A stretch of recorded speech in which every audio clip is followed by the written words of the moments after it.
للہ رب العالمین الصلاۃ والسلام علی خاتم النبیین اما بعد اعوذ باللہ من الشیطان الرجیم بسم اللہ الرحمن الرحیم یا ایھا الذین آمنوا اتقوا اللہ ولتنظر نفس ما قدمت لغد واتقوا اللہ ان اللہ خبیر بما تعملون وقال علیہ الصلاۃ والسلام الدنیا مزرعۃ الآخرہ وقال علیہ الصلاۃ والسلام حب الدنیا راس کل خطیہ صدق اللہ العلی العظیم وصدق رسول النبی الکریم۔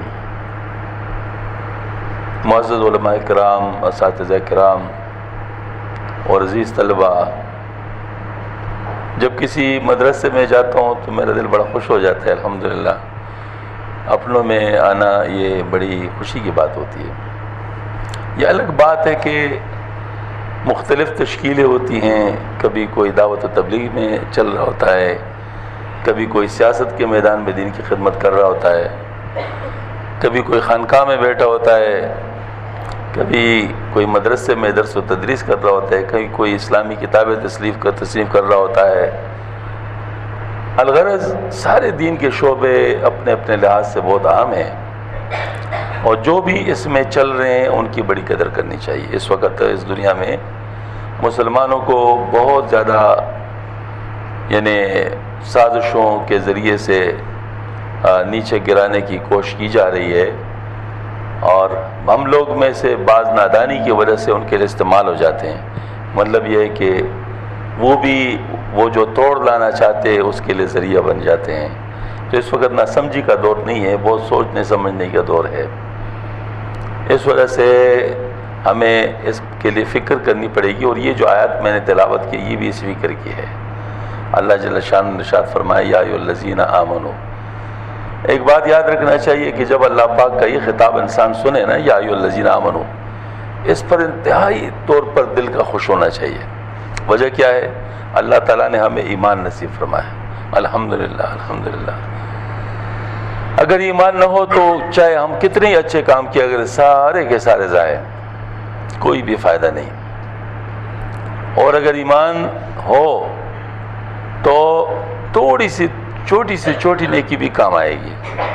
ٹھیک ہے، گناہوں کی وجہ سے نقصان ہوتا ہے، لیکن نیکی کم از کم کام آئے گی، چاہے وہ ایک نیکی کیوں نہ ہو، وہ کام آئے گی۔ اس کی مثال ایسی ہے، اکثر میں اپنے طلبہ کو، چونکہ میں اپنے دفتر میں ایک خاص مقصد کے لیے اسلامیات بھی پڑھاتا تھا، حالانکہ میرا شعبہ انجینئرنگ تھا، لیکن میں اسلامیات اس لیے پڑھاتا تھا کہ ذرا اسلامی مفاہیم آج کل کے نوجوانوں کو پہنچائے جا سکے۔ یہ بہت ضروری بات ہے، کیونکہ نوجوان بہت قیمتی لوگ ہوتے ہیں، ان کے پاس اللہ تعالیٰ نے بہت کچھ رکھا ہوتا ہے۔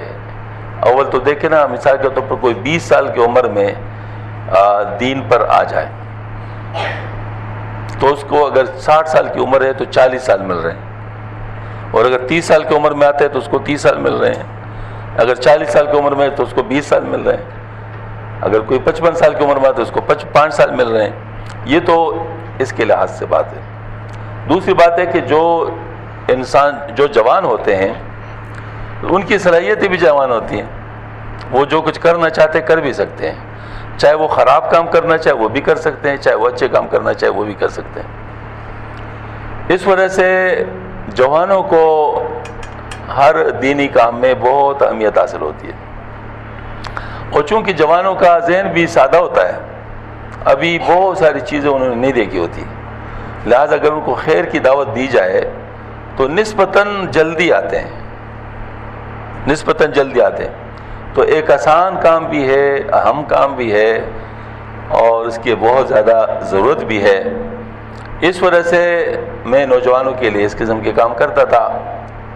تو میں نے ایک فارمولہ ان کو بتایا سمجھانے کے لیے، ان کے سمجھ کے مطابق، کیونکہ ہر ایک کی سمجھ اپنی اپنی ہوتی ہے۔ وہ یہ کہ میں نے ان کو بتایا، آپ میں سے بعض حضرات اس کو سمجھ جائیں گے، بعض نہیں سمجھیں گے، تو چلو جو باتیں جن کی سمجھ میں آ جائے اچھی بات ہے۔ کیو = K الفا بیٹا گیما ڈیلٹا، ہاں جی، یعنی ضرب دے نسب، یعنی الفا بیٹا گیما ڈیلٹا کو آپس میں ضرب دیا، پھر اس کو K سے ضرب دیا، پھر اس کو برابر کیا کیوں کیا۔ یہ ایک فارمولہ میں نے ان کو بتایا سمجھانے کے لیے۔ جو الفا بیٹا گیما ڈیلٹا ہے یہ ایمان کے شعبے ہیں، یہ ایمان کے شعبے ہیں. مثلا اللہ پر ایمان، اللہ کے صفات پر ایمان، رسولوں پر ایمان، آپ صلی اللہ علیہ وسلم کی خاتم النبیین ہونے پر، اور اس طرح جو بھی شعبے ایمان کے، یہ سارے کیا ہیں؟ الفا بیٹا گیما ڈیلٹا. اور کے جو ہے نا اعمال کے لیے. اب اگر الفا بیٹا گیما ڈیلٹا میں کوئی بھی چیز صفر ہو تو سارا جواب کیا آئے گا؟ صفر آئے گا. لہذا ایمان میں جز نہیں ہے، ایمان سارے کا سارا یا ہوتا ہے یا نہیں ہوتا. کوئی بھی شعبہ اگر مطلب اس پہ ایمان نہ ہو تو کیا ہوگا؟ سارا فارغ. مثلا سارے پیغمبروں کو مانے کوئی اور آپ حضرت موسیٰ علیہ السلام کو نہ مانے، کافر.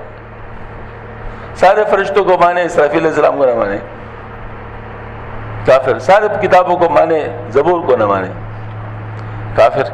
ہاں جی، اس طریقے سے تقدیر پر، تمام چیزوں پر مکمل ایمان ہونا چاہیے. یہی وجہ ہے کہ امام حنیفہ رحمۃ اللہ علیہ کا مسلک ہے، یہی وجہ ہے کہ حضرت کا مسلک ہے کہ حضرت ابوبکر صدیق رضی اللہ تعالیٰ عنہ کا ایمان اور ایک عام گناہ گار کا ایمان ایک جیسا ہوتا ہے. یہ وقت اس وقت واقعی بہت بڑے چیلنج کی بات تھی اور بڑی عجیب، مطلب اس پہ کتابوں میں بہت کچھ لکھا گیا. اس کی وجہ یہی ہے کیونکہ ابوبکر صدیق رضی اللہ عنہ جن چیزوں پر ایمان لائے تھے اسی پر ہم بھی ایمان لانے پر مامور ہے. ہم میں سے کسی کو چھوٹ نہیں دی جائے گی.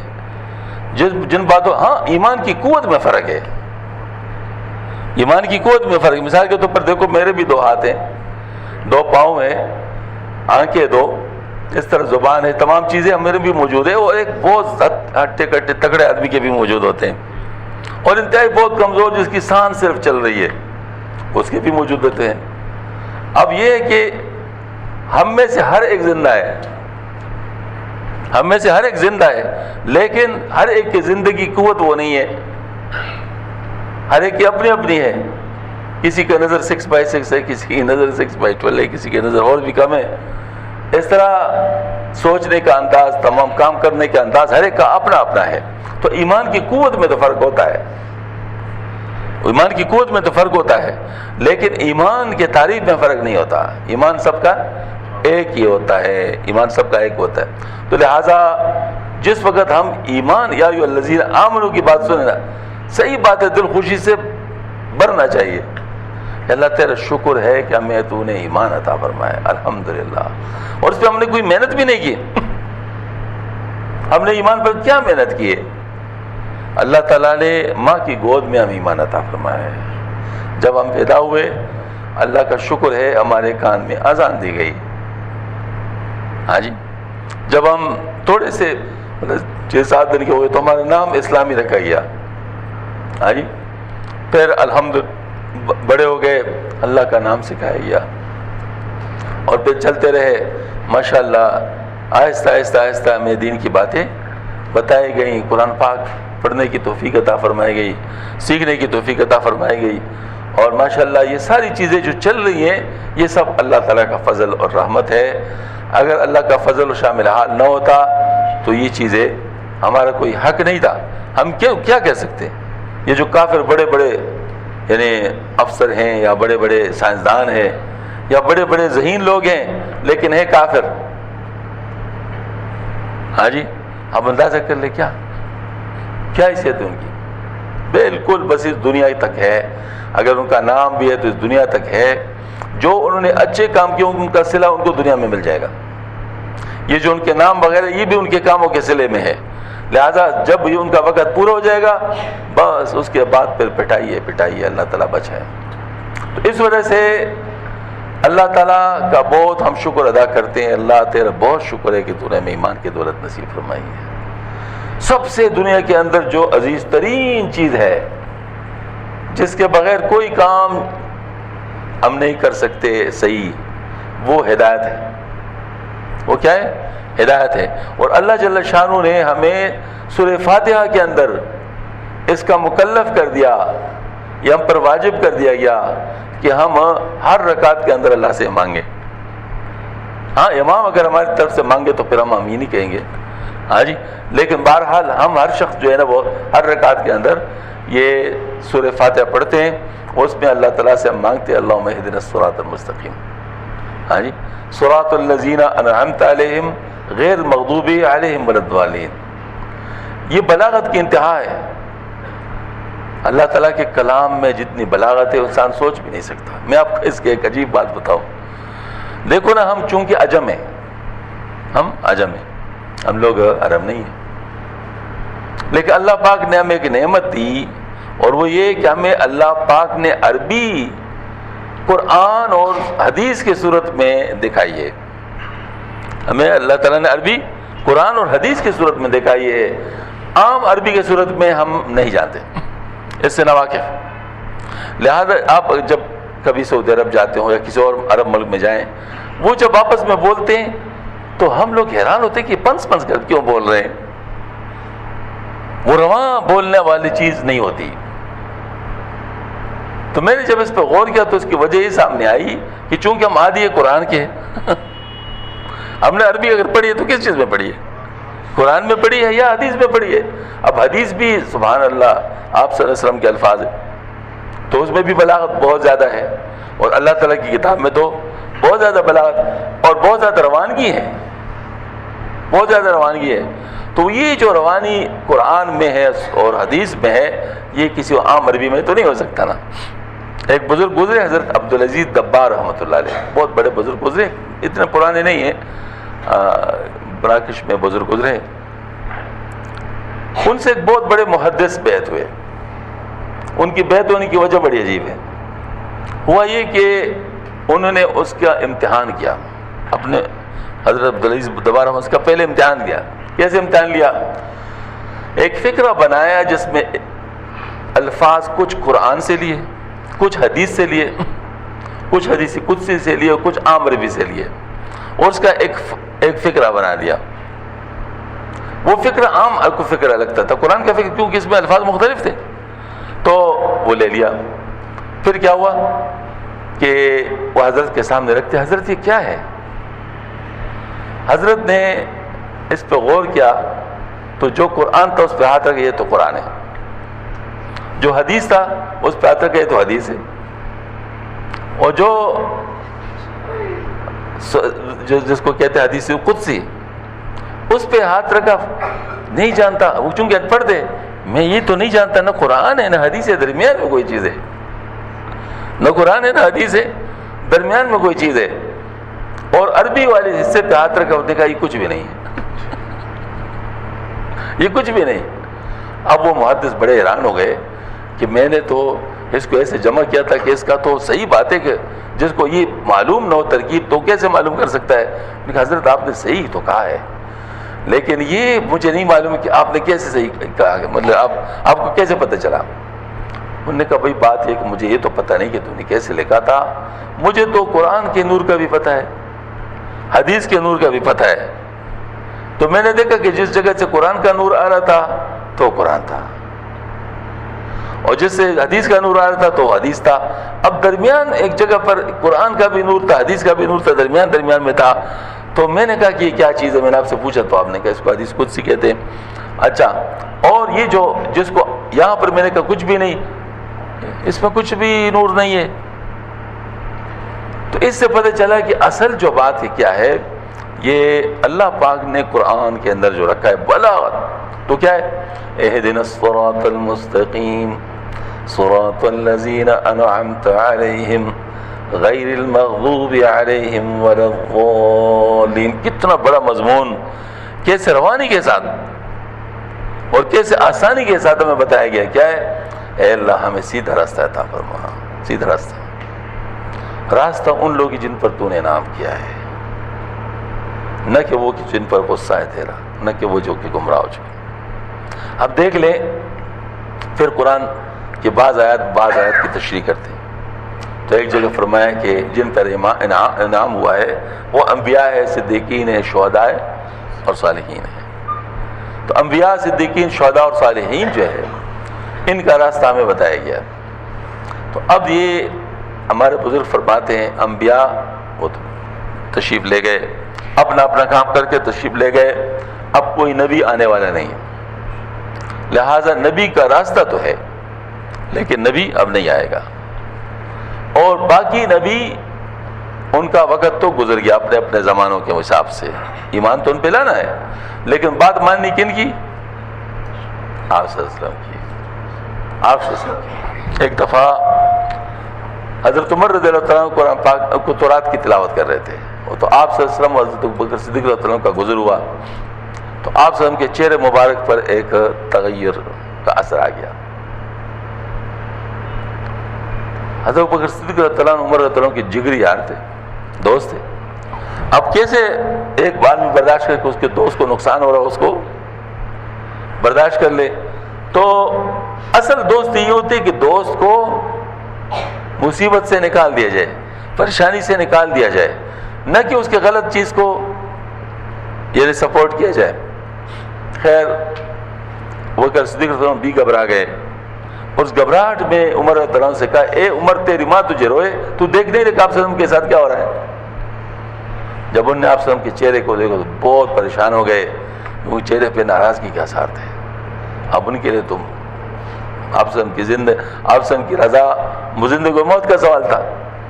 فوراً کہنا شروع کیا، میں راضی ہو گیا اللہ کے رب ہونے پر، میں راضی ہو گیا آپ صلی اللہ علیہ وسلم کے رسول ہونے پر، میں راضی ہو گیا اسلام کے دین ہونے پر، مسلسل وہ کہنے لگے حتیٰ کہ آپ صلی اللہ علیہ وسلم کا چہرہ مبارک پھر نارمل ہو گیا، اور پھر فرمایا عمر یاد رکھو اس وقت اگر موسیٰ بھی آ جائے نا اس کو بھی میرے طریقے پہ چلنا ہوگا، اگر موسیٰ بھی آ جائے اس کو بھی میرے طریقے پہ چلنا ہوگا۔ اس سے اب پتہ چلا لیں کہ آج کل کے جو فلاسفر ٹائپ لوگ ہیں، اسکالر ٹائپ لوگ ہیں، وہ کہتے ہیں کہ ہم لوگ کوئی نئے طریقے کچھ بنا لے جس میں فائدہ ہو، ہاں جی، اور اس کو جیسے دین کا درجہ ہے اس طرح دین کا درجہ دے دیا جائے، تو ان کی بات کی کیا حیثیت ہے؟ یا پھر بدعت کی کیا حیثیت ہوگی؟ بدعت کیا چیز ہے؟ میرے اور آپ کا طریقہ ہے نا، نبی کا طریقہ تو نہیں، آپ صلی اللہ علیہ وسلم کا طریقہ تو نہیں۔ بدعت کیا ہے؟ میرے اور آپ کا طریقہ، اور آپ صلی اللہ علیہ وسلم کا طریقہ شریعت ہے، لہذا شریعت کے مقابلے میں تو کوئی اور شریعت نہیں آ سکتی۔ تو اس وجہ سے یہ بات ہے کہ صراط مستقیم وہ ہے جو انبیاء کا طریقہ ہم تک پہنچائے، آپ صلی اللہ علیہ وسلم کا طریقہ ہم تک پہنچائے، صدیقین، شہداء اور صالحین کے ذریعے سے۔ اب صدیقین تو بہت توڑے ہوتے ہیں، اور شہداء کا پتہ ہی اس وقت چلتا ہے جب وہ دنیا سے تشریف لے جاتے ہیں۔ اب ہمارے پاس کون رہ گئے؟ صالحین۔ لہذا صالحین جو ہے ان کی صحبت کو پکڑنا بہت ہی زیادہ ضروری ہے۔ حضرت تانوی رحمۃ اللہ علیہ نے فرمایا انفاس عیسیٰ میں، مجھے غالباً اس کا صفحہ بھی یاد ہے 254 میں، اس پہ فرمایا ہے میں فتویٰ دیتا ہوں کہ آج کل صحبت صالحین فرض عین ہے، کیونکہ آج کل صحبت صالحین کے بغیر ایمان بھی قائم نہیں رہتا، ایمان بھی قائم نہیں رہتا۔ فساق فجار کی جو مجلسیں ہوتی ہیں اس میں بعض دفعہ ایسے لطیفے پڑھے جاتے ہیں، میں نے خود اپنے کانوں سے سنے، جس پہ ہنسے نہ کوئی تو ایمان کو خطرہ ہو سکتا ہے کہ کہیں ایمان چلا نہ جائے، صرف یعنی تائیدی طور پہ ہنسنا۔ اب مجھے بتائے خطرہ ہے یا نہیں؟ اس وقت آج کل یہ میسیجز پہ لطیفے آتے ہیں نا، اس میں بعض دفعہ بڑے فضول چیزیں ہوتی ہیں، ظاہر کوئی بھی بیٹھ سکتا ہے۔ اب اس وقت ایسی چیز پر انسان کے دل میں غصہ آنا چاہیے، اس کی تائید نہیں، اس کی تائید نہیں۔ ہر جگہ نرم بات نہیں چلے گی، ہر جگہ نرم بات نہیں چلے گی، کہیں پر غصہ ضروری ہوتا ہے۔ تو بہرحال میں عرض کروں گا کہ صحبت صالحین اگر حاصل ہو تو یقین جانیے مشکل سے مشکل حالات میں بھی اللہ تعالیٰ مدد فرماتے ہیں وہ نظرات کے ذریعے سے۔ میں آپ کو ایک بات بتاؤں، فلاسفروں نے اور جو نفسیاتی ماہرین ہیں انہوں نے ایک نکتہ بتایا ہے، انہوں نے کہا ہے کہ ہر انسان دوسرے انسان سے چوری کرتا ہے، چاہے اس کو پتہ ہو یا نہ ہو، ہر انسان دوسرے انسان سے چوری کرتا ہے۔ کیسے چوری کرتا ہے؟ اب دیکھیے مثلا گرم چیز کو آپ ٹھنڈی چیز کے ساتھ ملا رہے ہیں تو تھوڑی دیر کے بعد گرم چیز ٹھنڈی ہو جائے گی اور ٹھنڈی چیز گرم ہو جائے گی اور دونوں برابر ہو جائیں گے۔ گرم چیز نے گرمی چھوڑی اور ٹھنڈی چیز نے سردی چھوڑی، تو کیا ہوا؟ ٹھنڈی چیز نے گرمی چوری کر لی اور گرم چیز نے ٹھنڈی چیز سردی چوری کر لی، ہے نا یہ بات؟ بہنی اسی طریقے سے جب ہم صحبت صالحین کے مجلس میں بیٹھے ہوتے ہیں، یقین جانے بالکل ہمیں معلوم نہ ہونا، پھر بھی ان کی اچھی چیزیں ہمیں مل رہی ہیں، ان کی اچھی چیزیں ہمیں مل رہی ہیں، چاہے ہمیں بالکل پتہ نہ ہو۔ میں آپ کو ایک واقعہ سناتا ہوں۔ ہمارے ایک ساتھی تھے، اب تو شہید ہو گئے، اللہ تعالیٰ ان کے درجات بلند فرمائے۔ وہ اپنے چھوٹے بچے کو، 2 سال کا بچہ تھا، وہ اس کو اپنی گود میں بیٹھا کے ذکر جب کرتا تھا، خود اس کا یہ طریقہ تھا، جب ذکر کرتا اپنے چھوٹے بچے کو گود میں بٹھا لیتا۔ ان کی والدہ بتا رہی ہیں، اس بچے کی والدہ، کہ میں نے ڈاکٹر صاحب سے کہا، ڈاکٹر صاحب کیا کر رہے ہیں آپ؟ چھوٹا بچہ ہے، آپ اس کو اپنے گود میں کیوں بٹھا کے ذکر؟ تنگ کرے گا تجھے، ایک سوئی کے ساتھ تو ذکر نہیں کر سکے گا۔ اس نے کہا یہ تو ہی نہیں جانتی، مجھے پتہ ہے کہ ذکر کا اس کو فائدہ ہو رہا ہے، مجھے پتہ ہے کہ ذکر کا اس کو فائدہ ہو رہا ہے۔ ڈاکٹر صاحب شہید ہو گئے، اب وہ بچہ تھوڑا بڑا ہو گیا ہے، لیکن وہ تنہائی میں بیٹھ کر ذکر کرتا ہے۔ اب کیسے؟ کس نے اسے کہا ہے؟ ڈاکٹر صاحب تو چلے گئے، ہاں جی، لیکن اس کو یہ چسکا لگ گیا، ہاں جی، وہ ذکر کرتا ہے۔ ہمارے کئی ساتھیوں کے جو بچے ہیں الحمدللہ وہ ذکر کرتے ہیں، ان کو کہا بھی نہیں، کسی نے ان کو نہیں سکھایا، لیکن ماشاءاللہ بڑے اچھے ذکر کرتے ہیں، کیونکہ وہ ساتھی ذکر کرتے ہیں، ان کے ساتھ وہ ان کو دیکھ دیکھ کر انہوں نے بھی ذکر شروع کر دیا۔ تو یہ جو اچھے لوگوں کے ساتھ بیٹھنا ہے، یہ میں آپ کو بتاؤں، آپ کو کچھ بھی پتہ نہیں چلے گا۔ ہم جب گئے پشاور یونیورسٹی میں، نہ تو کسی خانقاہ میں داخلہ لینے کے لیے گئے تھے، نہ ہم نے کسی مدرسے میں داخلہ لینے کا ارادہ کیا تھا، اسلامی کالج میں داخلہ لیا تھا پشاور، ہاں جی، اور ہوا کیا؟ کسی نے بتایا کہ یہاں پر ایک بزرگ ہیں، ان کے یہاں بیان ہوتا ہے عصر کے بعد، مولانا اشرف سلیمانی رحمۃ اللہ علیہ، ہم میں سے بعض جانتے ہوں گے۔ ہم بھی چلے گئے، دل نے گواہی دی کی جگہ بیٹھنے کی ہے، کوئی تفصیل نہیں جانتے، دل نے گواہی دی کی جگہ بیٹھنے کی ہے۔ آپ حیران ہو گئے، 4 سال تک تو مجھے پتہ نہیں چلا کہ مولانا صاحب پی رہے ہیں۔ 4 سال بڑا وقت ہوتا ہے نا، اور ہم حضرت کے پاس جایا کرتے تھے۔ ابھی تک ہماری زبان پر ان کے لیے نام چڑھا ہوئے مولانا صاحب، پیر صاحب نہیں ہے، شیخ صاحب نہیں ہے، زبان پر 4 سال میں چڑھ جاتی نا بات۔ ہاں جی، ابھی تک ہم حضرت کو مولانا صاحب کہتے ہیں، کیونکہ ہم ان کو حضرت کو مولانا صاحب کہتے تھے۔ تو ہوا یہ کہ بس چسکا لگ گیا، حضرت کے پاس جاتے تھے، حضرت بھی بچوں کے ساتھ، ہم اسٹوڈنٹس کے ساتھ، بچے ظاہر ہے کہ حضرت کے بچے تھے ہم، تو بچوں کی طرح باتیں کرتے تھے۔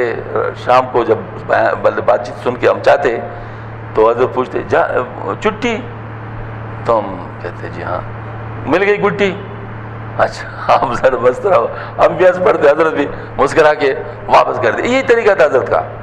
اسی طریقے سے ماشاءاللہ محبت کے ساتھ سوالوں کے جواب دے کر تمام چیزیں، یہ چیزیں مطلب الحمدللہ اللہ تعالیٰ نے ہمیں دکھا دی۔ 4 سال کے بعد مجھے ایک بڑے عالم تھے، فاضل دیوبند کاکا خیل، سید تسلیم الحق کاکا خیل رحمۃ اللہ علیہ، انہوں نے مجھے فرمایا کہ کیا تو مولانا اشرف صاحب سے بیعت ہے؟ میں نے کہا کیا مولانا صاحب بیعت کرتے ہیں؟ تو مجھے کہتے ہیں تو کیسا بیوقوف آدمی ہے، تجھے یہ بھی پتہ نہیں کہ مولانا صاحب کون ہے؟ یہ جو یونیورسٹی میں الحمدللہ جو دین پہ چلنے والے لوگ آپ دیکھتے ہیں، سب مولانا صاحب کی برکت ہے۔ ہمیں پتہ ہے کہ یونیورسٹی میں پہلے کیا حالات تھے، اب کیا حالات ہیں، یہ بھی ہمیں انداز ہے، یہ حضرت کی برکت ہے۔ اس طریقے سے ہمیں حضرت کا تعارف ہو گیا کہ حضرت بیعت کرتے ہیں۔ پھر تو اللہ تعالیٰ نے کچھ مبشرات کے ذریعے سے رہنمائی فرما دی اور حضرت کی بیعت میں چلے گئے۔ مقصد میرا یہ ہے کہ وہاں صرف بیٹھنے سے الحمدللہ ایسا ذوق بن گیا تھا کہ ادھر سے ادھر فتنوں والے لوگ، میں تفصیل میں نہیں جاؤں گا، فتنوں والے لوگ ہمیں فتنوں میں پنسانے کی کوشش کرتے، لیکن ہمارے دل کہتے ہیں یہ ٹھیک نہیں ہے، یہ ٹھیک نہیں ہے۔ حالانکہ ہمارے پاس دلیل بھی نہیں ہوتی تھی. یہ کس چیز کی برکت تھی؟ یہ حضرت کی صحبت کی برکت تھی. جرمنی چلے گئے, بہت کچھ دیکھا. کسی نے کہا جی یہ کیسے؟ میں نے کہا بہت اچھے آدمی ہیں لیکن جن کو ہم نے دیکھا ہے ان کی طرح نہیں ہے. جن کو ہم نے دیکھا ہے ان کی طرح نہیں. یہ ہماری سب سے بڑی دلیل ہوتی تھی. تو یہ میں آپ سے عرض کرتا ہوں کہ صحبت صالحین, جیسے حضرت نے فرمایا صحبت صالحین فرض عین ہے, اس کی وجہ یہ کہ اس کے ذریعے سے خاموشی کے ساتھ اصلاح ہوتی رہتی ہے. اصلاح ہوتی رہتی ہے. ہاں البتہ میں آپ کو ایک بات بتاؤں, اصلاح ہوتی رہتی ہے لیکن ایک ہوتی ہے بے قاعدہ اصلاح اور ایک ہوتی ہے باقاعدہ اصلاح. بے قاعدہ اصلاح یہ کہ آپ کسی بھی بزرگ کے پاس بیٹھے ان کا کچھ نور آپ نے لے لیا, کسی اور بزرگ کے پاس بیٹھے اس کا آپ نے کچھ نور لے لیا, کسی اور بزرگ کے پاس بیٹھے آپ نے اس کا کچھ نور لے لیا. الحمدللہ آپ کو فائدہ ہو رہا ہے, عمومی طور پر آپ کو فائدہ ہو رہا ہے. لیکن جو آپ کے ہمارے اندر جو گندگیاں ہوتی ہیں ان گندگیوں کو خصوصی طور پر, کیوں ہر ایک کی اپنی اپنی ہوتی ہے, ہر ایک کی اپنی اپنی ہوتی ہے, خصوصی طور پر نکالنے کے لیے کوئی ایسا شخص ہونا چاہیے جس کے ساتھ جس کو آپ کے بارے میں بہت زیادہ معلومات ہو. وہ کیسے ہو سکتی ہیں؟ جس وقت آپ کسی شخص کے ساتھ مسلسل بیٹھیں گے اور وہ ایک رکھیں گے, میں نے ان کے ساتھ ہی بیٹھنا ہے, اس کے ساتھ پھر کیا ہوگا, جب بھی آپ جائیں گے اپنا احوال بتائیں گے, وہ آپ کو آپ کا حل بتائے گا, لیکن اس کے دماغ میں کچھ بات بیٹھ گئی آپ کے بارے میں. اس کے بعد پھر آپ جب جائیں گے پھر کوئی بات بیٹھ جائے گی. ممکن ہے کوئی غلط بات آپ کے بارے میں رکھی ہو, یعنی صحیح بات وہ ٹھیک ہو جائے اس کے ذریعے سے. اس طرح تیسرے بار اور زیادہ, چوتھی بار اور زیادہ, ہوتے ہوتے آخر میں ایسی صورتحال ہو سکتی ہے کہ آپ کو بات کرنے کی ضرورت بھی نہیں ہوگی. جیسے آپ ان کے سامنے گئے آپ کی باتیں ان پہ کھلنے لگی. یہ ساری باتیں اس کی برکت ہوتی ہے کہ جب آپ کسی ایک شخص کو رکھے, یک گیر محکم گیر, ہمارے بزرگ فرماتے ہیں نا, یک گیر محکم گیر, جس کو رکھو تو بس پکا رکھو, پھر اس سے آگے پیچھے نہ ہلو. وحدتی مطلب ان کو ہمارے بزرگوں نے فرمایا. آپ حضرات کو میں بتاؤں, حضرت مولانا رشید احمد گنگوئی رحمۃ اللہ علیہ, جن کو عام لوگ صرف ایک عالم سمجھتے ہیں, اکثر حضرت کے بارے میں یہ بڑی عجیب بات ہے کہ عام لوگ جو حضرت کو تفصیل سے نہیں جانتے, حضرت کو ایک خشک عالم مفتی اور بس یہی سمجھتے ہیں. اس سے حالانکہ حضرت بہت بڑے صوفی تھے. اگر آپ نے حضرت کے تصوف کو جاننا ہو تو حضرت کی کتاب امداد السلوک وہ پڑھ لیں, چھوٹی سی کتاب ہے, لیکن وہ آپ پڑھ لیں تو آپ کو پتہ چلے کہ حضرت کس درجے کے صوفی تھے.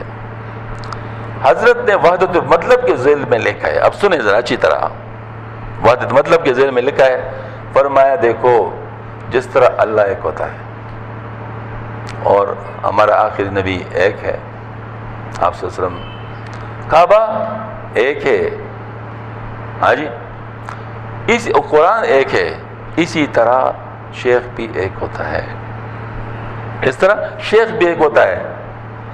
فرمایا جو کسی اپنے شیخ کے علاوہ کسی اور شیخ کو بھی اپنے اصلاح کے لیے سمجھے کہ اس کو سے فائدہ ہوگا, اصلاح کے لیے, ایک ہوتے اصلاح اور ایک ہوتی ہے مطلب صحبت سالین کا فائدہ, وہ دونوں بالکل مختلف چیزیں. اسلام میں جیسے علاج ہوتا ہے تو علاج ایک ڈاکٹر سے کیا جاتا ہے. تو بہرحال یہ کہ اگر کوئی اس کے علاوہ بھی کسی کو سمجھتا ہے تو شیطان کو موقع ملے گا کہ وہ بھی کسی پیر کے شکل میں آ کے اس کا ایمان کو خراب کر دے. اور فرمایا اللہ کو بھی پرواہ نہیں ہوگی کہ وہ کس گھاٹی میں ہلاک ہو جائے, اور بہتیروں کو اس طرح تباہ ہوتے دیکھا ہے. کون فرما رہے ہیں؟ حضرت گنگوئی رحمۃ اللہ علیہ فرما رہے ہیں, بہتیروں کو اس طرح تباہ ہوتے دیکھا ہے. اچھا, اس وجہ کیا, مطلب وجہ کیا ہے؟ فرمایا کیونکہ امام غزالی رحمۃ اللہ علیہ نے فرمایا ہے کہ جس طرح امت میں نبی ہوتا ہے اسی طرح قوم میں شیخ ہوتا ہے مریدوں کے لیے. آپ اندازہ کریں, فرمایا جس طرح نبی کے شکل میں شیطان نہیں آ سکتا اس طرح شیخ کے شکل میں بھی شیطان نہیں آ سکتا. یہ دروازہ شیطان پر بند ہے. بات سمجھ میں آ رہی؟ یہ کیا چیز ہے؟ یہ اس طرح چیز ہے کہ جس کو دیکھیں نا ان ظن عبدی بھی، میرے بندے کے گمان کے ساتھ، آپ نے کسی کو شیخ بنا لیا کہ اب اللہ جل شانہ اس کے ذریعے سے میری مدد فرمائیں گے اور میری اصلاح فرمائیں گے. جیسے آپ نے بیعت کر لیا تو آپ نے یہ چیز اس کے ساتھ اٹیچ کر لی، اور چونکہ جب سلسلہ صحیح ہوتا ہے اور شیخ صحیح ہوتا ہے تو اللہ کے ہاں وہ قبول ہو جاتا ہے. جب اللہ کے ہاں قبول ہو جاتا ہے تو اب یہ ہوتا ہے کہ چونکہ اب وہ دروازہ ہے ہدایت کا، جس طرح آپ صلی اللہ علیہ وسلم دروازہ ہدایت کے ہیں امت کے لیے، تو یہ دروازہ ہدایت کا مرید کے لیے ہدایت کا دروازہ ہے. تو اس وجہ سے اللہ جل شانہ شیطان کو اس پر حاوی نہیں ہونے دیتے اس راستے پہ. جیسے قرآن کی حفاظت ہوتی تھی کہ شیطان نہیں جا سکتے تھے، اس طرح اور آپ صلی اللہ علیہ وسلم کی شکل مبارک میں شیطان نہیں آ سکتا.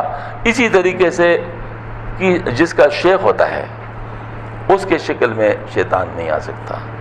یہ چیز اللہ تعالیٰ نے محفوظ کر دیا ہے اس سے. اس وجہ سے جب اپنے شیخ کے ساتھ کوئی رابطہ رکھتا ہے اور اس کے ساتھ ہی تعلق رکھتا ہے محفوظ ہوتا ہے. لیکن جب کبھی کسی اور کو بھی اپنے اس کا حصہ بنا، میں آپ کو بتاؤں یہ بات کہیں آپ غلط نہ سمجھ لیں، اس وجہ سے میں ذرا تشریحات زیادہ کر رہا ہوں. دیکھیے میں آپ کو بتاؤں، مثلا آپ نے خواب دیکھا، اب خواب آپ نے دیکھا، یہ خواب تین قسم کے ہوتے ہیں. ایک ہوتا ہے خواب جو خیالات ہوتے ہیں، ہاں جی. ایک خواب ہوتا ہے شیطان کا وسوسہ، اور ایک خواب ہوتے ہیں مبشرات. ہاں جی. اب آپ نے کوئی خواب دیکھا، آپ کو پتہ نہیں کہ کون سی قسم میں ہے. اب آپ اس کے بارے میں جاننا چاہتے ہیں، تو اگر آپ کا شیخ ہے تو پھر کسی اور کو نہ بتائیں، پھر صرف اس کو بتائیں. اس میں دو وجوہات ہیں. ایک یہ کہ محفوظ رستہ ہے، اور خواب کے بارے میں یہ بات تو شدھ ہے، آپ خواب کی کتابوں میں پڑھیں کہ ایک ہی خواب کی تعبیر مختلف ہوتی ہے، اس شخص کے دیکھنے والے کی حالت کے مطابق مختلف ہوتی ہے. تو مجھے بتاؤ آپ کی حالت سب سے زیادہ کس پر کھلی ہے؟ شیخ پر کھلی ہے. لہٰذا وہ آپ کے خواب کی جو تعبیر بتائے گا. تو اس لحاظ سے بھی دوسری بات یہ ہے کہ خواب کے دیکھنے والے میں ایک اور چیز بھی ہونا چاہیے، وہ خیر خواہی ہے کہ وہ آپ کا خیر خواہ بھی ہو. تو شیخ سے زیادہ آپ کا کون خیر خواہ ہوگا؟ اچھا، یہ دو چیزیں چونکہ اس کے ساتھ ہے، لہٰذا آپ جب خواب ان سے جب تعبیر ان سے پوچھیں گے تو ماشاءاللہ صحیح تعبیر آپ کو اللہ تعالیٰ اس کے ذریعے سے پہنچا دے گا. اگر کسی اور کو آپ بتاتے ہیں تو اس میں ایک تو یہ بات ہے کہ محفوظ راستے سے نہیں جا رہے، دوسرا آپ اپنے حال کو کسی غیر شیخ پر ظاہر کر رہے ہیں. اپنا حال جو ہے کسی غیر شیخ پر ظاہر کر رہے ہیں، اور یہ طریقت میں بہت بڑا جرم ہے. یہ طریقت میں بہت بڑا جرم ہے اپنا حال کسی غیر شیخ پر ظاہر کرنا. حضرت تھانوی رحمۃ اللہ علیہ نے اس وجہ سے ایک خلیفہ سے خلافت واپس لی تھی. ہاں جی، کیونکہ اس نے اپنا حال دوسرے پہ ظاہر کیا تھا اور پھر اس کو اتنی سنائی تھی لوگوں کے سامنے، حد ہو گئی تھی. ہاں جی، اور جو تشبیہ دی گئی تھی وہ بڑی عجیب ہے. بچے بیٹھے ہوئے مجبوری ہے، سنا نہیں سکتا، لیکن جیسے اپنے بیوی کے کسی اور ساتھ مطلب جو ہے نا وہ تیار ہو جائے، یہ اس قسم کی جو مطلب بات حضرت نے فرمائی تھی. تو حال جو ہے تو اللہ کا مہمان ہے، تو اس کا تو آپ کے ساتھ ہے نا تعلق، آپ کسی اور کے ساتھ اس کا کیوں تعلق کراتے ہیں؟ تو اس پر حضرت نے اتنی سختی کے ساتھ نوٹس لیا تھا. تو آپ اگر اپنا خواب کسی کو سناتے ہیں یا اپنے دل کی کیفیت کسی کو سناتے ہیں، وہ اپنے حال میں اس کو شریک کر رہے ہیں، تو نقصان ہے یا نہیں ہے؟ بہت بڑا نقصان ہے. لہٰذا یہ معاملہ صرف اپنے شیخ کے ساتھ رکھیں، چاہے آپ کو سمجھ آئے نہ آئے. اور حضرت گنگوئی رحمۃ اللہ علیہ نے جس انداز میں بات فرمائی ہے وہ آپ کو انداز پتہ چل گیا ہوگا. حضرت تھانوی رحمۃ اللہ علیہ نے بھی جیسے فرما دیا. تو اس وجہ سے میں عرض کروں گا کہ ایک تو شیخ کے ساتھ مطلب جو ہے نا وہ رابطہ رکھے اور اس سے ہی سیکھے. صحبت صالحین کا جو نچوڑ ہے وہ کیا ہے؟ وہ شیخ ہے. صحبت صالحین کا نچوڑ کیا ہے؟ وہ شیخ ہے. کیونکہ آپ کو صحبت صالحین کی ہر چیز وہ آپ کو شیخ کے ذریعے سے مل سکتی ہے. حضرت تھانوی رحمۃ اللہ علیہ نے اس انفاس عیسیٰ میں کسی جگہ پہ ارشاد فرمایا، ایک شعر ہے فارسی کا، مجھے شعر تو یاد نہیں ہے لیکن مفہوم یاد ہے. حضرت نے فرمایا دیکھو اگر شیخ موجود ہو تو شیخ کے ساتھ بیٹھا کرو، ورنہ اپنی بیوی کے ساتھ بیٹھا کرو، ورنہ پھر اللہ کا ذکر کیا کرو. اب بتاؤ 3 سٹیجز ہیں، کون سا ہے؟ شیخ اپنے دیکھو شیخ سے فائدہ ہے، بیوی سے حفاظت ہے، فائدہ فرض کا فائدہ ہے اور بیوی سے حفاظت حرام سے بچنے کا ہے. تو اس کا مقام بڑا ہے یا نہیں ہے؟ بہت مطلب جو سمجھنے والے وہ سمجھ جاتے ہیں. مثال کے طور پر آپ دن میں 50,000 مرتبہ لا الہ الا اللہ پڑھ لے اور خدا نخواستہ بد نظری ہو جائے، سمجھ میں آئی نہیں بات؟ تو اب بد نظری سے حفاظت کس ذریعے سے ہوگی؟ جتنا تعلق بیوی سے اچھا ہوگا اتنی بد نظری سے حفاظت ہوگی. یہ آج کل کے دور کا بہت بڑا مسئلہ ہے جس کو دور کرنا چاہیے اور اس کی وجہ سے ہمیں یہ چیزیں بتانی پڑتی ہے کیونکہ مسئلہ ہمارے پاس آتا رہتا ہے اور لوگ بتاتے پوچھتے رہتے ہیں تو یہ سامنے چیزیں آتی رہتی ہیں. تو بہرحال کو تو حضرت نے یہ بات پہلے فرمائی تھی، پہلی بات یا شیخ کے ساتھ بیٹھو یا بیوی کے ساتھ بیٹھو یا پر ذکر کر لیا کرو.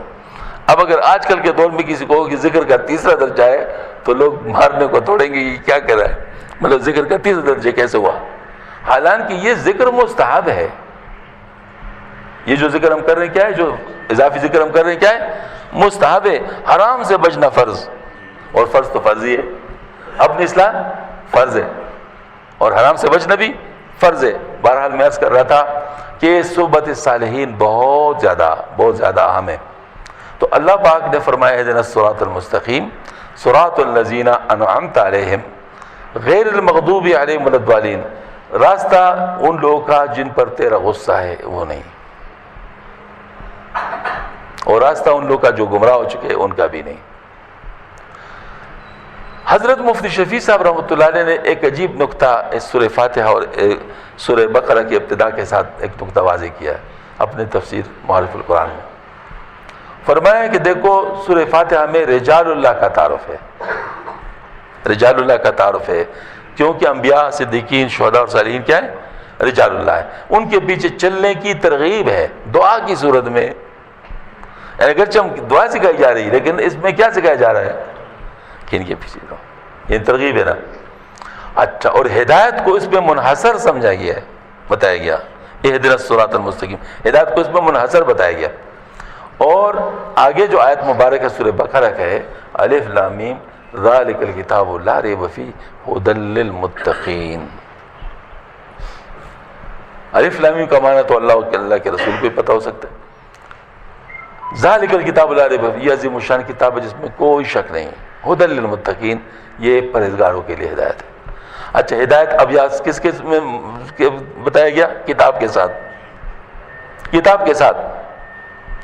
وہاں پر کس کے ساتھ؟ رجال اللہ، اور دونوں قرآن ہیں لہذا دونوں پہ بیک وقت ہونے چاہیے. جیسے کوئی شخص، آپ ایک آدمی کہتے ہیں پانی پیو، دوسرے کہتے ہیں کھانا کھاؤ، دونوں مستند ہو تو کیا کریں گے؟ کھانا بھی کھاؤ پانی بھی پیو، نہ کھانے سے مفر نہ پانی سے مفر، ٹھیک ہے نا. تو اسی طریقے سے رجال اللہ کے پیچھے چلنے کی بھی ضرورت ہے اور کتاب اللہ کے ساتھ تمسک بھی ضروری ہے. حضرت نے فرمایا جنہوں نے ان دونوں کو لیا ان کو ملی ہدایت، ان کو ملی ہدایت، اور جنہوں نے ایک کو لیا دوسرے کو نہیں لیا تو جس حکم پر عمل چھوڑ دیا اس کی وجہ سے گمراہ ہو گئے. اور پھر مثال یہ دی کہ رجال اللہ، جنہوں نے رجال اللہ کو لیا اور کتاب اللہ کو چھوڑا، ان کی مثال ہی فاطمیین کی. فاطمیین جو تھے وہ کیا تھے؟ وہ رجال اللہ جو ہے نا، مطلب یہ کہ وہ یعنی پیچھے تو تھے لیکن کتاب اللہ کو نہیں وہ کتاب اللہ کی تشریح جو ہے وہ انہوں نے اپنی طرف سے کی. جیسے کہتے جی بس ہم تو امام کی بات مانتے ہیں، اور امام نے جو کتاب اللہ کی تشریح کی کہ اس چیز کو یہ کہتے ہیں، اس چیز کو یہ کہتے ہیں، اس پہ قرآن و سنت کو نہیں دیکھتے، وہ ان کی اپنی باتیں ہوتی ہیں، نتیجے تم گمراہ ہو گئے، سارے گمراہ ہو گئے. دوسری طرف جنہوں نے رجال اللہ کو چھوڑا ہے اور کتاب اللہ کو لیا ہے، ان کی مثال خوارج کی ہے. خوارج جو ہے یہ ان کے بارے میں آپ صلی اللہ علیہ وسلم نے پیشنگوئی فرمائی تھی کہ یہ جو ہے ایسے اعمال کریں گے کہ اپنے اعمال کو ان کے سامنے ہیچ سمجھو گے، اس کے باوجود دین سے ایسے نکل چکے ہوں گے جیسے تیر شکار سے نکل جاتا ہے. اب یہ پتہ چل گیا کہ کتاب اللہ سے تمسک ضروری ہے لیکن رجال اللہ کے ساتھ ساتھ، اور رجال اللہ کے پیچھے چلنا ضروری لیکن کتاب اللہ ساتھ ساتھ. یہ دونوں چیزیں ضروری ہے. یہ بہت اہم بات ہماری تمہید سے آگے بہت زیادہ پھیل گئی لیکن اس میں ہماری ضرورت تھی. اللہ پاک نے فرمایا یا ایھا الذین آمنوا، اے ایمان والو، اتقوا اللہ، اللہ سے ڈرو، اللہ سے ڈرو. اور وَلْتَنْظُرْ نَفْسٌ مَا قَدَّمَتْ لِغَدٍ وَاتَّقُوا اللَّهَ، چاہیے کہ ہر شخص دیکھ بھال لے، سوچے، اپنا احتساب کرے، دیکھے کہ وہ کل کے لیے کیا بھیج رہا ہے. وَاتَّقُوا اللَّهَ إِنَّ اللَّهَ خَبِيرٌ بِمَا تَعْمَلُونَ، اور اللہ سے ڈرو، بے شک اللہ تعالیٰ جو تم کرتے ہو اس سے اچھی طرح آگاہ ہے. اب اس سے پتہ چل گیا کہ ہم لوگ اس دنیا میں جو ہیں، جو آئے ہیں، یہ ہم سیر سپاٹے کے لیے تو نہیں آئے ہیں، کھانے پینے کے لیے تو نہیں آئے، سونے کے لیے تو نہیں آئے. یہ چیزیں ضروریات ہیں، مقاصد نہیں. مجھے زندہ رہنا ہے عبادت کے لیے، وما خلقت الانس والجن الا لیعبدون، مجھے عبادت کے لیے زندہ رہنا ہے. زندہ رہنے کے لیے کھانا پینا ضروری ہے، لہذا کھانے پینے کی اجازت مل گئی بس ضرورت. اچھا، اس طریقے سے علاج معالجے کی بھی ضرورت ہو گئی، کپڑے کی بھی ضرورت ہو گئی، مکان کی بھی ضرورت ہو گئی. یہ ساری چیزیں ہماری ضروریات ہے لیکن مقاصد نہیں ہے. اس کے ساتھ ہمارا گزارا چل رہا ہے، اور جس نے گزارا سمجھا وہ کامیاب ہو گئے، جس نے مقصود سمجھا وہ تباہ و برباد ہو گئے. اس لیے آپ صلی اللہ علیہ وسلم نے فرمایا حب الدنیا راس کل خطیہ، دنیا کی محبت ساری خطاؤں کی جڑ ہے. یا دنیا کی جو محبت ہے، یہ دنیا کو مقصود بنانا، یہ جو ہے کیا ہے، یہ تمام برائیوں کی جڑ ہے، کیونکہ آپ کو اپنے مقاصد سے دور کر دے گی. تو جب یہ والی بات ہے سمجھ میں آ گئی تو اب ہمیں یہ دیکھنا ہے کہ ہم کل کے لیے کیا بھیج رہے ہیں. اب کل کے لیے کیا بھیج رہے ہیں اس کا پتہ کیسے چلے گا؟ اس کے لیے دو چیزوں کی ضرورت ہے. ایک، ہمیں معلوم ہو کہ کیا کرنا ہے اور کیا نہیں کرنا، کیا کرنا ہے اور کیا نہیں کرنا یہ ہمیں معلوم ہو. اور دوسری بات یہ ہے کہ جو کرنا ہے اس کو ہم کریں اور جو نہیں کرنا اس سے ہم بچیں. جو کرنے کی جس چیز کی ترغیب ہے، کرنے کی طرف جو مطلب چاہت نہیں ہے، اس کے لیے چاہت کو پیدا کرنا، اور جس نہ کرنے کے لیے چاہت ہے اس چاہت کو روکنا، یہ اپنے نفس کے ساتھ مقابلہ ہے. اور دل کے فہم کو درست کرنا ہے اس کے لیے. تو یہ دو گویا کہ مشکل ہے کہ اگر ہمیں پتہ چل بھی جائے کہ کون سی چیز صحیح کون سے غلط اور کون سا کام کرنا ہے کون سا نہیں کرنا، پھر بھی یہ ممکن اس وقت ہوگا جب ان دو پہاڑیوں کو ہم عبور کریں گے، ایک شیطان کو اور ایک نفس کو. شیطان دل پہ سوار ہے اور نفس کام کا کرنے کا ذریعہ ہے، نفس مزاحمت کرتا ہے. بس شیطان کو کنٹرول کرنا ہے کہ ہمیں مطلب شیطان کے وسوسے سے ہم بچیں، اور نفس کی کو ٹرین کرنا ہے کہ وہ جو ہم چاہیں وہ کرے، جو ہم چاہیں وہ کرے. اب اس وجہ سے گویا کہ ہمیں دو کام کرنے پڑے. ایک کام تو ماشاءاللہ آپ کر رہے ہیں، جو مدرسہ ہے نا وہ کر رہے ہیں. کیا؟ یہ جاننا کہ ہمیں کیا کرنا ہے اور کس چیز سے بچنا ہے. یہ جاننے والا جو کام ہے وہ تو یہاں ہو رہا ہے، الحمدللہ الحمدللہ. لیکن دوسرا کام یہ کہ اس کے لیے نفس کو تیار کیا جائے اور پھر دل کو بھی صاف کر دیا جائے. اس کے لیے ذکر کی ضرورت ہے، اس کے لیے مجاہدے کی ضرورت ہے. ذکر کی ضرورت ہے، مجاہدے کی ضرورت ہے، اور اس ذکر مجاہدہ کروانے کے لیے کسی شیخ کی ضرورت ہے۔ تو جن مدارس میں یہ نظام ہے، سبحان اللہ، اللہ کا شکر ہے، الحمدللہ، اس پہ بہت شکر ادا، جیسے ایمان پہ شکر ادا کرنا، اس طرح اس پر بھی شکر ادا کرنا چاہیے، کیونکہ اللہ پاک نے ایک فیسلٹی ہمیں دی ہے، ایک ذریعہ ہمیں دیا ہوا ہے، اور کام اللہ تعالیٰ کا شکر ہے ہو سکتا ہے، ہمیں صرف اس سے فائدہ اٹھانا ہے، تو اس پر تو شکر ادا کرنا، اور اگر نہیں ہے تو ایسا کرنا چاہیے۔ ہمارے مولانا زکریا صاحب رحمۃ اللہ کو آخر میں اس کی بڑی فکر تھی، وہ باقاعدہ جو ہے مدارس میں گئے، ان حضرات سے بات چیت کی، محتممین سے ملے، ان کو خطوط لے کے، اور ان سے فرمایا کہ اپنے مدرسوں میں کام شروع کر لو، اب یہ وقت نہیں رہا کہ بعد میں لوگ کر لیں گے، اب یہ وقت نہیں رہا، پہلے ہم بھی بیعت نہیں کرتے تھے، یعنی حضرت نے فرمایا، مطلب طالب علم کو بیعت نہیں کرتے، فرمایا ابھی کرنا پڑے گا، کیونکہ وقت بدل گیا ہے، وقت کے بدلنے کے ساتھ علاج بھی بدل جاتے ہیں۔ تو یہ جو نا حضرت نے، اور آخری فکر جو حضرت کی تھی وہ اعتکاف والی تھی، آپ حضرت کو معلوم ہوگا کہ اعتکاف کے ذریعے سے اصلاح کرواتے تھے، اس کی وجہ یہ ہے کہ خانقاہیں بہت توڑی رہ گئی ہیں، بہت توڑی رہ گئی ہیں۔ اول تو میں آپ کو بتاؤں کہ خانقاہوں کو لوگ جانتے ہی نہیں، ہمیں تو الحمدللہ اللہ تعالیٰ نے حضرت مولانا صاحب رحمۃ اللہ کی برکت سے یہ چیزیں سمجھا دی تھی، لہٰذا ہمیں کوئی پریشانی نہیں ہوئی، لیکن آپ حیران ہوں گے کہ اس وقت بعض ایسے لوگ ہیں آپ کے قریب جو خانقاہ کا نام سن کر بدک اٹھتے ہیں،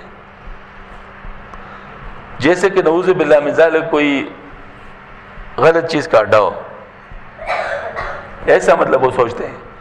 میرے ایک ساتھی تھے گریڈ 21 افسر، اس نے مجھ سے پوچھا آپ کہاں ہوتے ہیں؟ مجھ میں یہ مسئلہ ہے کہ میں اکثر لوگ کو کہتے ہیں میں خانقاہ میں ہوتا ہوں، اس کی وجہ ہے کہ آج کل چونکہ ایسے لوگ بدکتے ہیں نا، تو کم از کم اس کا تعارف تو چاہیے، تو میں نے اسے کہا میں خانقاہ میں ہوتا ہوں، کیونکہ ہمارے گھر خانقاہ کے ساتھ ہی ہے۔ تو کہا خانقاہ میں کس کی قبر ہے؟ میں نے کہا شاید میرا ہے، اگر کسی کا قبر ہونا ضروری ہے تو پھر میرا ہی ہوگا۔ یعنی لوگوں کا یہ خیال ہے کہ قبر کا مطلب اس کے ساتھ ضروری ہے۔ اللہ معاف فرمائے، کیا کروں؟ میں آپ کو بتاؤں خانقاہوں کا سلسلہ کیسے شروع ہوا۔ یہ کچھ باتیں ایسی ہیں جو بالکل واضح ہے لیکن ان کو کنفیوز کیا گیا ہے۔ مثلا دیکھیں، مجھے بتائے احادیث کی تدوین پہلے ہوئی ہے یا فقہ کی؟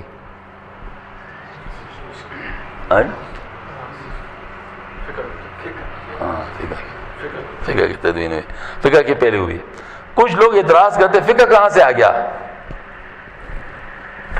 حالانکہ اس کی تدوین پہلے ہوئی ہے۔ امام محمد بن حنبل رحمۃ اللہ علیہ کے بعد امام بخاری رحمۃ اللہ علیہ، جو آخری امام یعنی بڑے چاروں کے امام میں، وہ اس کے بعد امام بخاری رحمۃ اللہ علیہ آئے۔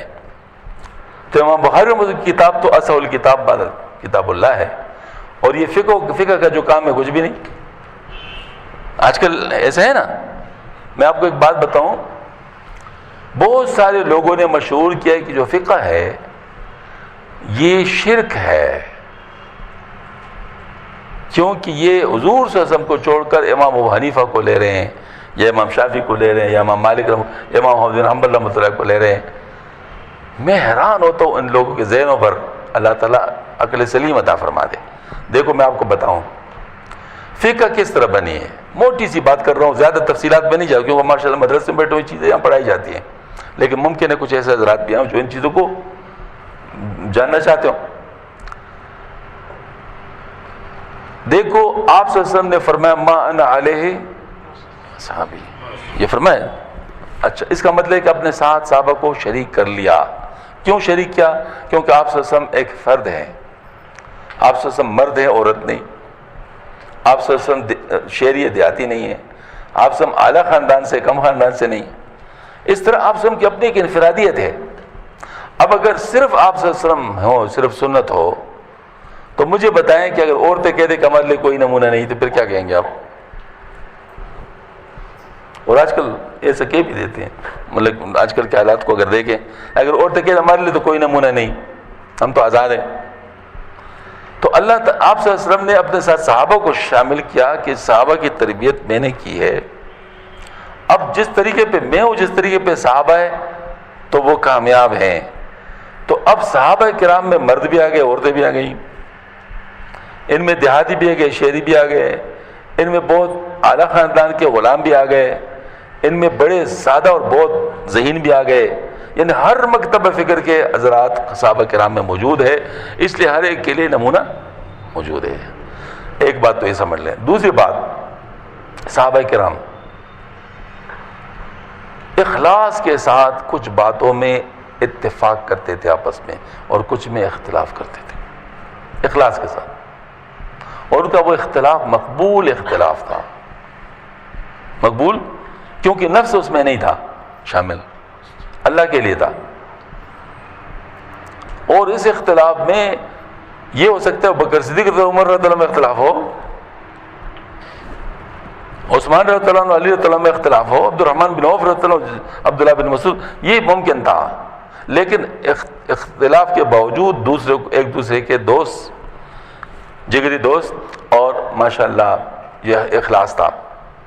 اچھا، اب جب یہ تھا تو جن باتوں میں اتفاق پایا جاتا ہے اس میں امت میں بھی اتفاق پایا جاتا ہے، چاروں امام بھی اسی پہ ہوتے ہیں، نماز 5 فرض ہے، کسی کوئی امام اس کے زیادہ کا قائل نہیں ہے، سجدے 2 ہیں، رکوع 1 ہے، مثال کے طور پر یہ میں صرف موٹی موٹی مثالیں دے رہا ہوں، جس پر اتفاق ہے اس پر اتفاق ہے، لیکن جن باتوں پہ صحابہ میں اختلاف پایا گیا کسی بھی وجہ سے، وجہ بہت ہے، اختلاف پایا گیا، اب میں کس کے پیچھے جاؤں کس کے پیچھے نہ جاؤں، سوال ہے، کس کے پیچھے جاؤں کس کے پیچھے نہ جاؤں۔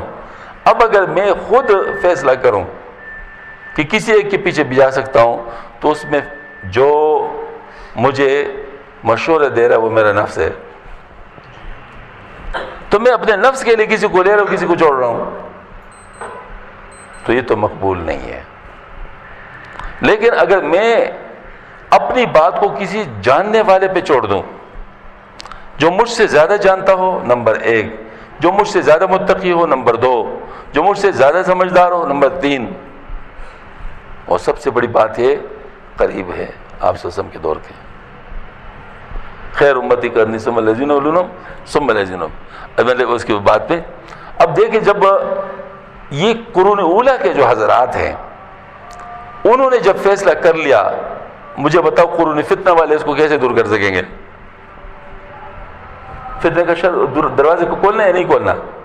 تو اب یہ جو بات ہے کہ جو ائمہ کرام ہے انہوں نے جو فیصلے کیے وہ اصل میں اس پر کیے کہ انہوں نے تقوی کے ساتھ، بصیرت کے ساتھ، علم کے ساتھ، ان میں بعض صحابہ کی بات کو لیا بعض کو نہیں لیا، اور اس کے لیے اصول بھی تھے، اصول فقہ جیسے آج وہ لیا، اس پر انہوں نے یہ جو ہے نا، مطلب یہ ہے کہ امام حنیفہ رحمۃ اللہ علیہ کے اپنے فیصلے، یا فقہ حنفی کے امام شافعی رحمۃ اللہ کے اپنے امام مالک، اب میں اگر کبھی ادھر سے لے تو کبھی ادھر سے لے تو پھر نفس آ جاتا ہے۔ میں اگر 4 ڈاکٹروں سے علاج کر رہا ہوں اور ہر ایک کی میٹھی میٹھی دوائی لے لوں، کڑوی چھوڑ دوں، تو میں ٹھیک ہو جاؤں گا؟ خراب ہو جاؤں گا۔ اور تو جب یہ والی بات ہے تو مجھے کسی ایک کو لینا ہوگا نا، تو ایک کو میں کسی کو بھی لے سکتا ہوں، لیکن اس میں ایک اور سوال آتا ہے کہ میں کیا شافعی کو لے سکتا ہوں؟ اگر لے لوں تو میرے پاس تو نہ شافعی کے علماء ہیں نہ شافعی کی کتابیں ہیں، تو کیا ہو جاؤں گا؟ جیسے سارا میں کوئی کڑا ہو، خراب ہو جاؤں گا۔ اس لیے میں مجبوراً حنفی ہوں، مجبوراً حنفی ہوں، کیونکہ اگر میں حنفی نہیں ہوتا تو خراب ہوتا ہوں، ہے نا یہ بات؟ اور میں بلا وجہ کیوں چھوڑ دوں جبکہ میرے پاس کوئی دلیل ہی نہیں ہے، یہ خراب ہے، یہ ٹھیک نہیں ہے تو چاروں ٹھیک، ان میں سے کسی ایک کو لے سکتا ہوں، تو آسان والے کو کیوں نہ لوں جس کے علماء بھی میرے پاس موجود ہیں، ان کی کتاب میرے پاس موجود ہے؟ یہی حنفیت ہے۔ اور وہاں پر انڈونیشیا میں اور ملیشیا میں شافعیت ہے، سعودی عرب میں حنبلیت ہے، آج اس طرح کسی اور جگہ افریقہ میں مالکیت ہے، اور سب ٹھیک ہیں، اور سب ٹھیک ہیں الحمدللہ۔ یہ تقریر میں نے کی چھوٹی پوٹی عربی میں جرمنی میں عربوں کے سامنے، اور اس کا یہ اثر ہوا الحمدللہ کہ ان کا جو صدر جلسہ ہے میرے پاس چند دن کے بعد آیا، کہتا آپ کی تقریر سے میں بڑا متاثر ہوا ہوں، میں بھی مقلد بننا چاہتا ہوں، کس کی تقلید شروع کروں؟ آج میں حنفی نہیں بن سکتا کیونکہ حنفی کتابیں ہمارے پاس نہیں ہے، علماء نہیں ہے۔ میں نے کہا آپ شافعی مسلک ہو جائے، اور وہ ہو گئے. تو اس سے پتہ چل گیا کہ الحمدللہ حق ہر جگہ مطلب اپنے آپ کو دکھا دیتا ہے. تو بہرحال بات تفصیل سے میں مزید نہیں کرنا چاہتا. الحمدللہ آپ کے پاس حضرات موجود ہیں, علماء بھی موجود ہیں, مشائخ بھی موجود ہیں. اب صرف عمل کرنے کی دیر ہے, اور اس کے لیے اپنے اپنے مناسبت کو دیکھیں. جن کے ساتھ آپ مناسبت پائیں ان کے ساتھ اپنے آپ کو شامل کر لیں تربیت کے لیے. وقت بہت تیزی کے ساتھ گزر رہا ہے. خدا نخواستہ بے ہدایت ہم دنیا سے چلے جائیں تو یہ بہت خطرناک بات ہے. اگر ہم نے ایک راستہ پکڑ لیا, چاہے ابھی ہماری تکمیل نہیں بھی ہوئی, لیکن ارادہ تو ہو گیا نا, لائن پہ تو لگ گئے نا, لائن میں لگ گئے, امید ہے اس لائن میں لگنے میں ہی فائدہ ہو جائے گا اور قبولیت ہو جائے گی انشاءاللہ العزیز. جیسے حافظ حفظ شروع کر لے اور فوت ہو جائے, ابھی حافظ نہ ہوا ہو, تو آپ سب جانتے ہیں کہ ان کو حافظوں میں اٹھایا جاتا ہے. تو اسی طریقے سے کم از کم ابتدا تو کرنا چاہیے نا. اور نشانیاں بتاتا ہوں, 8 نشانیاں ہیں, وہ ان میں دیکھو. پہلی نشانی عقیدہ صحیح ہو, عقیدہ صحیح قرآن بتاتے صحابہ کا ہے. دوسری بات علم فرض عین درجے کا حاصل ہو, عمل 24 گھنٹے شریعت پر ہو. چوتھی بات ان کی صحبت کا سلسلہ آپ سے ان کی صحبت تک پہنچتا ہو. پانچویں بات کہ اس پر ادھر سے ایجاد بھی ہو. چھٹی بات کہ ان کا فیض جاری ہونے, لوگوں کو اس سے فائدہ نظر آتا ہو. اور ساتویں بات یہ ہے کہ اصلاح کرتا ہو, مروت نہ کرتا ہو. مثلا کسی میں حسد ہے تو بتا دو تم میں حسد ہے, اس کو دور کر لو, وہ طریقہ بھی بتا دے. اچھا, اور آخری بات ان کی مجلس میں اللہ کی محبت بڑھتی ہو اور دنیا کی محبت کم ہوتی ہو. اگر 8 نشانے کسی میں پائی جائیں, بس مناسبت کو دیکھو. زیادہ کرامات کو نہ دیکھو یا کشفوں کو نہ دیکھو, یہ ثانوی درجے کی چیزیں ہیں. یہ بعض کم درجے کے لوگوں میں ہوتی ہے, بعض اونچے درجے کے لوگوں میں نہیں ہوتی. صحابہ کرام اونچے درجے کے لوگ ہیں, ان میں کتنوں کو کرامات تھی. ہاں جی, یہ والی بات پیچھے ہو جاتی ہے. تو بہرحال اثر یہ 8 نشانیاں ہیں, ان کو تلاش کر لو. بس یہی ہے. اللہ تعالیٰ ہم سب کو عمل کی توفیق عطا فرمائے. نماز کتنے بجے؟ 9:45 8:30 8:30. تو پھر ٹھیک ہے, پھر صحیح, پھر تو ذکر پھر بعد میں کر لیں گے.